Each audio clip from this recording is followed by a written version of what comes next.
Order! Order! You're normally so well behaved in the chamber, I don't get to say that very often. Honourable members, under Standing Order 8.13, I am required to organise at least one joint meeting between candidates and members at the earliest opportunity after the close of nominations to ensure all candidates are known to the House ahead of the election. Members of the Legislative Council have also been invited to observe these proceedings, as have the media. I will start by giving each candidate 3 minutes to make an opening statement should they wish, and allow a similar 3 minutes for closing statements when it appears to me that an adequate opportunity has been given to ask questions or we run out of time, whichever is the sooner. I would ask each candidate to keep their answers brief and allow as many questions as possible, but I will limit answers to 2 minutes each, and I will ask members to stand up when they speak. Members are, of course, free to meet the candidates outside of the hustings, and candidates have taken the opportunity to write to members, which is perfectly acceptable.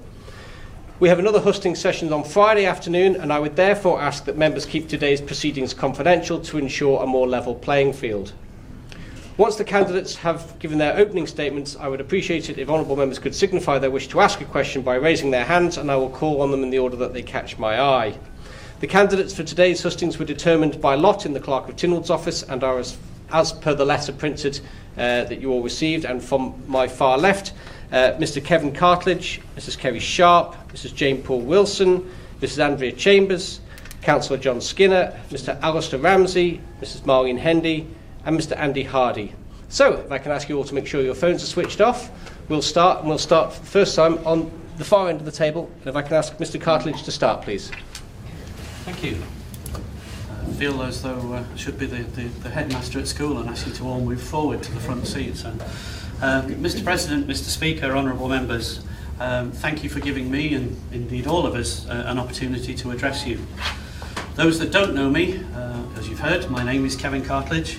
I retired from HSBC at the end of April last year. I was born in the UK and raised from the age of 6 by my mum after my father passed away. I lived for the first 22 years in a small Nottinghamshire mining town in the heartland of Labour and the National Union of Mine Workers, and I also went to a comprehensive school. Despite all this influence, I would describe my politics as being centre ground. I've always had a fascination for politics. In fact, I intended studying history and politics at Manchester University, but by the start of the sixth form, it was pointed out to me that my academic aspirations do not necessarily meet my academic ability. Later in the sixth form, I read an article about the then Midland Bank's graduate programme, and I applied and successfully secured a place to study business and economics and finance at Loughborough University. Once again, aspirations and ability collided, and I didn't get sufficient A-levels. But the bank decided that it had seen something in me and it wanted to offer me a role. And 42 years later, I retired, my final role being the head of HSBC on the Isle of Man. I moved to the Isle of Man in 1981, met my wife here, my daughter was born here. I've also lived and worked in Guernsey and worked in Jersey whilst living in Guernsey, returning to the island in 1992. Like so many people, this island got its hooks into me, and I'm now, according to my wife, a stayover. I love the island, its character and its uniqueness, and I would like to be part of that, serving as an MLC. I want to be involved in shaping its future and working with honourable members to create a just and fair society for all. I'm sure, like all the candidates here, I want to make a difference. I believe that my career, especially the final years with HSBC, has provided me with knowledge and experience to support my nomination. As head of HSBC, I had regular dealings with government and regulator, scrutinising legislation and regulations pertinent to the financial services industry. I sat on the board of several HSBC subsidiaries and have been regulated by the Jersey Financial Services Commission, the Hong Kong Monetary Authority, as well as our own FSA. Since January 2017, I've been a lay member of the Public Services Commission, and this has provided me with a valuable insight into the workings of government, particularly its policies and procedures relating to its people. I'm grateful to Minister Ashford and Mr Morehouse for nominating me, and Minister Caine and Mr Shimmons for supporting my nomination. Thank you. Spot on 3 minutes, thank you very much. Now call on Mrs. Sharp. Thank you. Fast am I, honourable members. My name is Kerry Sharp, and I'm pleased to be addressing you today. I'm here because I believe in public service. I have a passion for people and for making the Isle of Man the best place to live, work, and I'm from Laxey. I went to Laxey School, Ramsay Grammar School, and the University of Cambridge.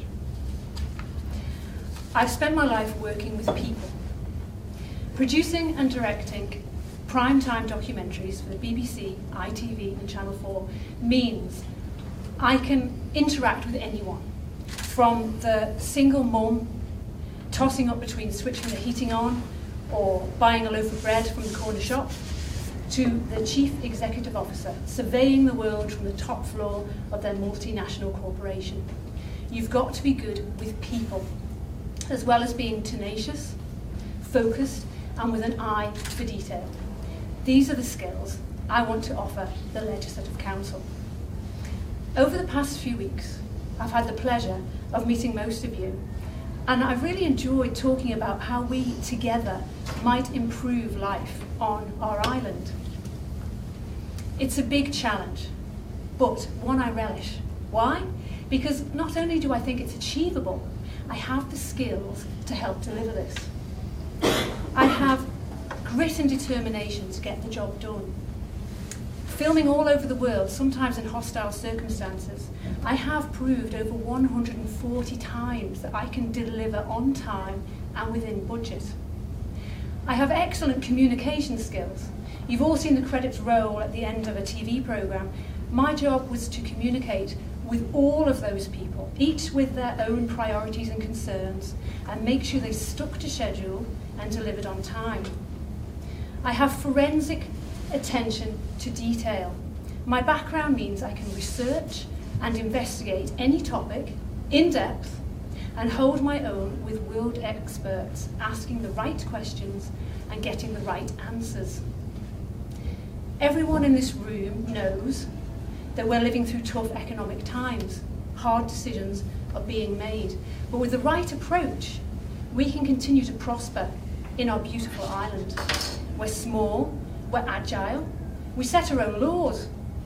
Of course we have our problems, but I'm pleased to see that one issue I brought to public attention 10 years ago is now being addressed, that being the abortion law.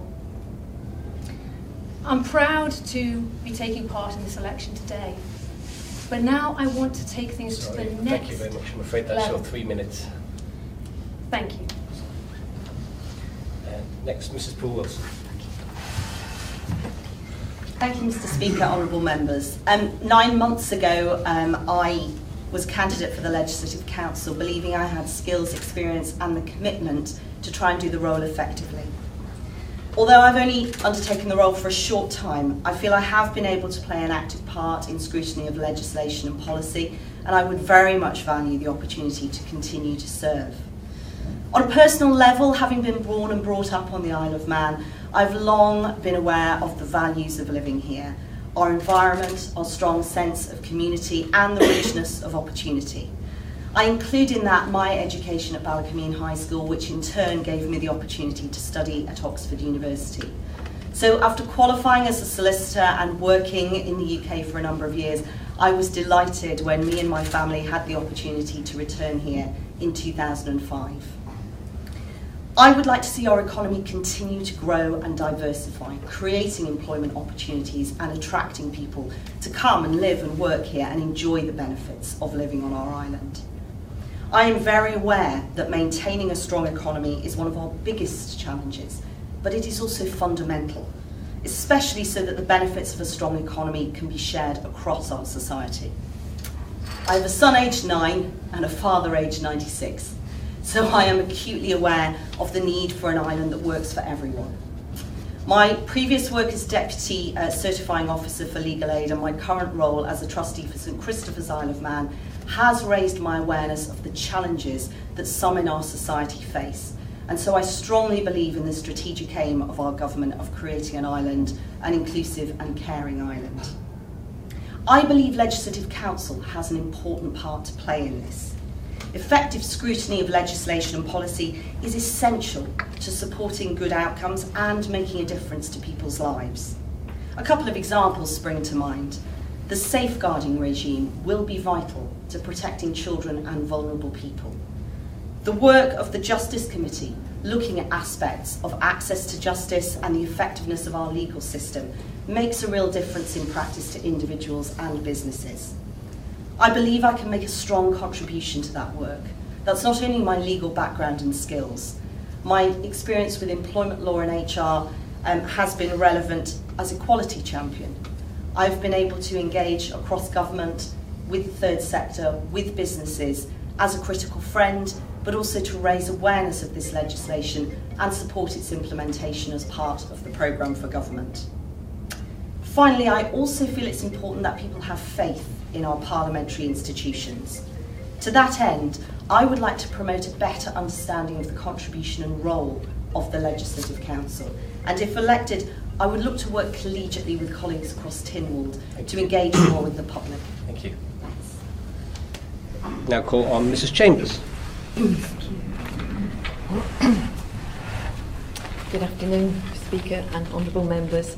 My name is Andrea Chambers, and it has been a very interesting process over the last few weeks to meet with as many of you as I can, and thank you to those who have found the time to meet me. This is, as I say, a very interesting process and new to me. It's the most unusual job interview I've ever undertaken, but fascinating nonetheless. The reason that I've applied for this, I was born on the Isle of Man, educated and trained as a nurse here at Nobles Hospital, where I worked for many years in many different departments and loved my job there. And so I guess what I bring to the table is compassion, really, never to be confused with weakness. There are a lot of difficult decisions have to be made in all areas. I now work for a local charity and have done for 10 years. I'm the chief executive, which sounds very grand, but it's a very small charity actually. We're a small team doing very big work on the Isle of Man in the area of mental health. Recently, for over the last 35 years, for cancer patients. So we provide psychological interventions for those affected by cancer. And we realise how important that work is and what a difference we've made to people's lives. Ill health and anything that changes our lives affects not just the person but the whole family, and the ripple effect of that cascades into into every job and every area of life. Mr. Skelly and I have met at a few work events, and it was him that suggested to me that perhaps this would be a good role for me, and to be honest, it's one I'd never considered. I did go away and consider it, and gave it a lot of thought before I put my name forward. It's very important to me that I feel able to contribute fully to anything that I do, and that I have the right skills. So in being here today, I have done a lot of soul searching, in fact, to make sure that that I feel I could do a good job. The council, the Legislative Council, has gone through a great time of change, and obviously the number of members requires a number of skills, and I am not saying that I would bring every skill. It's a team effort, I'm very sure. What I would bring from my years in working in the third sector, I've taken that very seriously. I'm very aware that every penny I spend is donated by the public of the Isle of Man. We get no government funding, and we've grown our charity to be very effective with money that's donated by the public. So that to me is huge responsibility. It's a highly professional organisation, and I'm director of the Council of Voluntary Organisations, which recognises the need for closer working with third sector. The third sector organisations bring a huge amount to the table on the Isle of Man, and I think there is work needs to be done there to improve. Sorry, thank you. That's your 3 minutes. Thank you. That goes quickly. Time flies when you're having fun, doesn't it? Councillor Skinner. Thank you, Mr. Speaker, Mr. President, honourable members. When I was approached about standing for Legislative Council, after careful consideration, I met with Mr. President who kindly furnished me with a copy of the job description which was adopted in December 2017.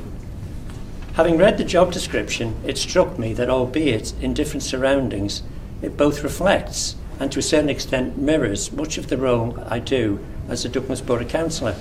For example, scrutinising and revising, and if necessary, challenging through consultation, negotiation, debate and questioning. From my CV, you will have seen that throughout my life I have not been one for sitting doing nothing. I firmly believe that I have the broad understanding and experience of island life required for this role. Through my employment as a fire officer and membership of government committees such as the Planning Committee and the Health Services Consultative Committee, I have worked with, enforced and helped formulate and draft several pieces of legislation, regulations and other documents. In fact, as a member of the Planning Committee, I helped it develop into the open public forum that it now is.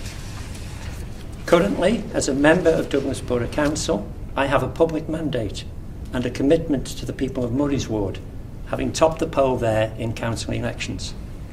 Since my election to council in 2012, I have served as Vice Chairman of the Housing Committee, the Standards Committee. I have been a member of the Pensions Committee, which administers the pensions for all local government employees on the island. I was also Chairman of the Regeneration and Community Committee and a member of the Council's Executive Committee. More recently, I became a member of the newly created Members Working Group, which advises the Council's Executive and whose role is to look at and make comment on government's public consultation documents prior to submissions by Council. As a member of Council, I have taken part in many important and lengthy debates, putting forward my view and those of my constituents. In 2016, I was unanimously elected Mayor of Douglas for the municipal year 2016-2017. And during my term, I presided over the public monthly meetings of full Council in the formal setting of the Council chamber and was ex officio member to all Council committees. I consider the main roles of Legislative Council is that of a revising and scrutinising body, with its members being available to assist and support members of the House of Keys carry out their functions as publicly elected officials. Following conversations with many MHKs, I understand that there could be times when, as a member of LegCo, I could be also asked to assist them in reviewing and commenting on specific documents prior to submission, using relative specific skills. Sorry, Mr. Skinner, that's your time. Thank you. Mr. Ramsay.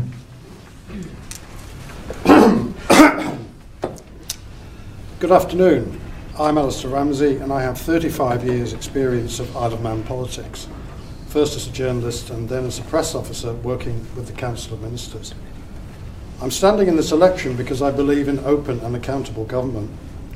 I believe the Legislative Council can be a platform for better public scrutiny, but only if it has the right balance of membership. With major changes on the way to its role and composition, the Council has reached a critical crossroads, and your votes on March the 12th will set a direction not only for the future of LegCo, but for Tynwald as a whole. Your choices will shape the character and quality of our democracy for years to come. So what kind of council do you want to create, and what is LegCo for? Most people seem to agree that the council should focus on scrutiny, but there are different types of scrutiny. There is technical scrutiny, examining the detail of legislation and finance. But there is also political scrutiny, looking at government's policies and the delivery of those policies. I would argue that political scrutiny is much less likely to turn into opposition if it is led by MLCs, who should be detached from the mainstream of political rivalry and ambition. And you may have your own views on that statement. Such scrutiny does not have to be adversarial. Indeed, it can help to illuminate the work of government. It can clarify policies and provide independent confirmation of progress. I believe that political scrutiny should be an essential ingredient when the House writes the recipe for the new LegCo 2 weeks today. If it is missing, the Council could end up as a sort of technical back office for the House of Keys and not a platform for stronger public accountability. So I hope you agree that scrutiny should be political as well as technical. And if so, your team for the new LegCo will need to include people with a deep understanding of the subject to be scrutinised, the very special organisation that is the Isle of Man government. You will need people who are at home and know their way around in the unique environment of Manx politics. And I offer myself as just such a person. Thank you. Thank you. Mrs. Hendy. Mr. President, Mr. Speaker, honourable members, ladies and gentlemen, good afternoon. I'm very proud to be here before you, having reached this stage, and I'd like to thank my proposer and seconder and dissenters for getting me this far. I'm Manx born and bred. I was Kinraid before I was Hendy. I'm very proud of that, having come from a northern family. I was educated at Ramsay Grammar School, where, although it's a long time ago, I did filter out to become head girl and house captain in the end, and I felt I had some qualities of leadership even at that age. My education off island, I went to Liverpool University, where I qualified as an architect. That was a long and arduous education, but I enjoyed it immensely, and I came back to the island. I felt that was quite an important thing, to come back and put something back into the community here, and that's where I have stayed. I have 3 children who are grown up now, but they've all come through, been very privileged to come through the Manx education system, and my youngest son is hopefully finishing in July, but my daughters have come back and are employed in the compliance industry in the Isle of Man, and I'm very grateful for the experience that my family, we've all had from what the Isle of Man has to offer. For those of you who don't know me in other roles, I've also served on the Manx Lottery Trust. I was chairman for the last of 10 years, the last 3 years, and then currently I'm on the planning committee. In the Lisbane report, it suggested that that LegCo should be made up of a wide variety of experiences, and what I am offering is, I hope, a unique set of experience, and in departments and as well in local authority. I'm used to formulating policy, secondary legislation, scrutinising that, not only in terms of conservation when I was conservation officer and administering and designing grant schemes, but also working within the capital projects that are always ongoing, interpreting that and taking them forward, having management of quite large sums at a local authority level, which again brought me into contact with, I found it was very humbling, but with people in need, in social and housing need, whether they be young or old. I have to admit that I was a bit oblivious to the real needs that are out there in terms of our society. People used to come and see me, and I didn't actually know how they could afford to live and put food on the table. I found that humbling, but an amazing experience. Thank you very much. I'm afraid that's Thank 3 you. minutes. Got lots. I'm sure you'll weave it in later. Thank you. Mr. Hardy. Good afternoon. Thank you very much, Mr. Speaker, honourable members. Basically, I've been working since I was 14, originally from Sheffield, Yorkshire boy, so relatively pragmatic. I came here in 2001 to open up Fiesta Havana, which was a large bar and restaurant for a large chain. Educated in Nottingham, I've worked all over England, London, Nottingham, Leeds, Sheffield, Canterbury, all over the place. Spent 3 years in Italy, opening a big bar and restaurant over on the Riviera. Had my first business at 21, so I've effectively worked for large businesses and also on my own, and effectively commerce and business is pretty much what drives me. I think I've got a relatively common sense approach to business. I came here, like I said, in 2001, ran a business for 6 years. I've been a licensee for over 20 years now, been through the triennial sessions 4 times, approved by the courts, which I'm very grateful for. Worked very closely with the police. I represented MENA on the licensing forum with the Department of Home Affairs for a couple of years, thoroughly enjoyed that experience. I've been through government tender processes. I took with another business that I set up Whilst I was working full-time at Fiesta Havana, I bought the old Solomon, or rather leased the old Solomon shoe shop and turned it into the Alpine coffee shop. Worked in the evenings, sanding floorboards, doing rafters, effectively coming up with a concept and putting that thing together. I got the tender for the hospital coffee shop, which we ran for a while. Unfortunately, that was taken away when the recession hit. Also won the tender for Braddock Lane, ran that for a couple of years after designing that. So basically, I am what I would consider to be a well-rounded businessman. I think I've got decent morals. I think I've got fairly good intuition. I've been dealing with the public for 35 years, effectively, and all through that situation, learned to talk to people from all walks of life. I understand diplomacy, the amount of times I've been in situations in the industry that I'm in where you have to think on your feet, where you're dealt with a situation that you've got to make light of and turn it into a positive and make everything work well. And sometimes alcohol's involved, sometimes people are aggressive, some people are violent. All of these things, it's not an issue. I can take a situation, you could put me into anything, and I can find common ground with people. I think that, again, coming back to the pragmatic northern qualities that I bring to the table, and also being a businessman from Yorkshire, I understand the value of money, I understand the value of effort. I'm 100% aware of making sure that there is a result for the effort that you put in place. That commercial background, I think, has stood me in good stead. With regards to the MLC role, I think fundamentally you were looking for diversity, you were looking for people from different backgrounds. I think that the way that I have done business and been entrepreneurial, I've done very well. I had 5 businesses at one point, nearly 100 people on board that I've employed. Thank you. I'm sorry. Thank you, Mr. Hardy. Thank you.